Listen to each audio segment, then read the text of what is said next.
Buenos días, queridos estudiantes de la materia de estática de la carrera de arquitectura. Hoy voy a desarrollar un ejercicio relacionado con el tema de vectores. Aunque ya lo vimos la teoría antes del inicio de la pandemia, me comprometí con ustedes a mandarle un video relacionado con el cálculo de vectores en el espacio. ¿Correcto? Entonces vemos acá nosotros, un exponente en el espacio es el que tiene tres componentes. Tiene la componente en el eje X, la componente en el eje Y y la componente en el eje Z. El vector está en el espacio. Este vector forma un ángulo alfa con el eje X, un ángulo beta con el eje Y y un ángulo teta con el eje Z. ¿Correcto? Tenemos el vector A. Y esto se simboliza de la siguiente manera, se representa, quiero decir. Vector A va a ser igual a X. El vector tiene una componente en el eje X, que se llama AX, vector unitario Y. AY, vector unitario J. Y AZ, vector unitario K. Los vectores unitarios indican precisamente el eje donde está marcado, donde está la componente del vector. Por ejemplo, tenemos el vector A, 3SAX, que es 3. 3I más 4J más 5K. Numéricamente hablando. Vector B, otro vector cualquiera B, 2I menos 2J más 3K. Yo quiero encontrar el vector suma o diferencia. Puede ser suma o puede ser resta. Quiero encontrar el vector A más B. Y al mismo tiempo quiero encontrar el módulo del vector A más B. Quiero encontrar el ángulo alfa, beta y teta del vector resultante.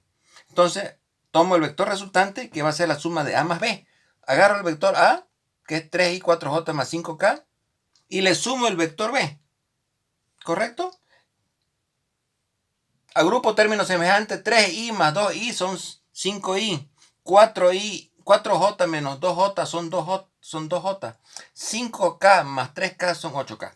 He encontrado el vector resultante. Entonces el vector resultante debe ser el vector resultante va a ser rxi, ryj, rzk. ¿Correcto? Para encontrar el módulo del vector resultante, tal como lo pido aquí, a más b, va a ser rx cuadrado más ry cuadrado más rz cuadrado, raíz cuadrada.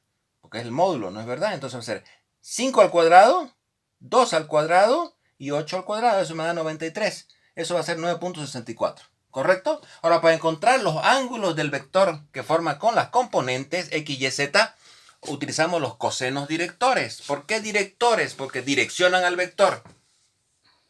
¿Correcto? Entonces, el coseno del ángulo alfa, aplicando el coseno del ángulo alfa, va a ser cateto adyacente sobre hipotenusa. Hipotenusa es el propio vector, el módulo del vector. Entonces, coseno del ángulo alfa va a ser igual a 5, el módulo, la componente en el eje X del vector resultante, 5, dividido entre el módulo del vector resultante, del vector, que lo calculamos acá, 9.64. Eso me da 0,5186. Entonces el ángulo alfa va a ser coseno a la menos 1 de 0.5186 me sale 58 grados 45 minutos. Lo mismo hacemos para el coseno del ángulo beta. El vector forma un ángulo beta con el eje Y. Entonces va a ser RY sobre módulo de R. Pero RY dijimos acá que es 2 dividido entre el módulo, entonces va a ser 24. El ángulo beta entonces va a ser coseno a la menos 1 de 0,20 a 74 y me sale 78 grados 1 minuto. Lo mismo que para coseno de teta, RZ partido entre el módulo de R. Entonces 8 dividido entre 9.64 va a ser igual a, entonces el ángulo teta va a ser coseno a la menos 1 de 0,8298. Entonces el ángulo teta va a ser 33.54 minutos. ¿Cómo comprobamos que está bien hecho el ejercicio? Por el teorema de Pitágoras generalizado en el espacio, por la función coseno. Coseno al cuadrado del ángulo alfa, más coseno al cuadrado del ángulo beta, más coseno al ángulo cuadrado de teta, tiene que ser igual a 1.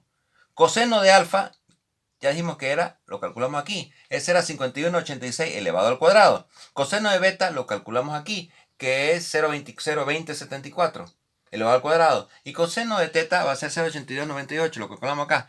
Todo eso lo elevamos, tiene que ser igual a 1. Si sale igual a 1, quiere decir que está bien. Tal como lo muestra esa carita de ahí. ¿Está correcto?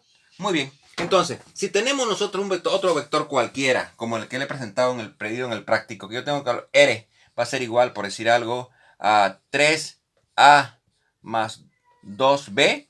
Multiplicamos sencillamente. El 3, paréntesis, colocamos el vector. El vector A entonces va a ser 3I más 4J más 5K.